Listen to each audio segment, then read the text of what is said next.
కొంచెం దౌర్భాగ్యుడు వాడు వీడు అంటూ కొంచెం తక్కువ చేసి మాట్లాడటం పైన కొందరు మెగాభిమానులు దాన్ని ఇప్పుడు వీడియోని తెర ముందుకు తెచ్చారు. మరి చూద్దాం అంటే రైట్. ఇక భాష్యం రామకృష్ణ ప్రజెంట్ వాళ్ళ అబ్బాయి భాష్యం ప్రవీణ్ పెదకూరపాడు ఎమ్మెల్యేగా ఉన్నారు. భాష్యం రామకృష్ణ అంటే ఆయన విద్యావేత్త, ఆయనకి మంచి పేరు ఉంది మొత్తం రాష్ట్ర వ్యాప్తంగా కూడా. సో భాష్యం రామకృష్ణ పేరు మొదటి నుంచి వినిపించింది. సో వినిపించినట్టుగానే ఆయనకి మంచి అవకాశం, సువర్ణ అవకాశం.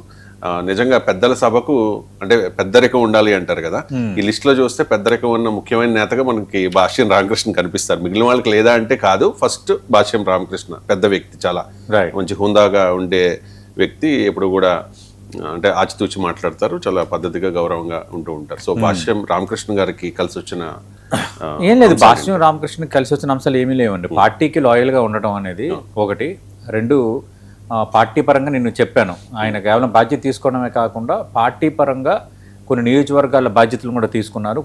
కొంత పార్టీ కార్యక్రమాలు కానీ ఎన్నికల్లో కానీ కొన్ని ఆర్థిక పరమైన అంశాల నేపథ్యంలో కూడా పార్టీకి ఆయన అండగా నిలిచారు. అందుకు ఆయనకి ఇవ్వటంలో కొంత కరెక్ట్ డెసిషన్ అని అనుకుంటున్నాను. భాష్యం రామకృష్ణ నేను అదంటాను కదా, చింతకాయల విజయ్కి ఇవ్వడం కూడా కరెక్ట్ డెసిషనే.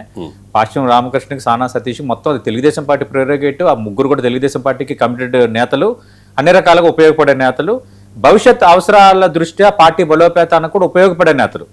అందుకు ఆ ఈక్వేషన్లో ఇచ్చారు. బట్ చింతకాయల విజయ విషయంలో ఆ వీడియో వచ్చింది కాబట్టి మనం మాట్లాడాల్సి వచ్చింది. రైట్. మరో కాలర్ తీసుకుందాం. కేశవ్ రెడ్డి హైదరాబాద్ నుంచి కాల్ చేశారు. కేశవ్ రెడ్డి గారు, కేశవ్ రెడ్డి గారు. హలో కేశవ్ రెడ్డి గారు. రైట్, ఫోన్ లైన్ డిస్కనెక్ట్ అయినట్టుంది. ముఖ్యంగా ఇక్కడ చూసుకుంటే కనుక లింగంనేని రమేష్ రాజ్యసభ ఎందుకు ఇచ్చారు అని చెప్పి కాప్ కమ్యూనిటీలో కొంత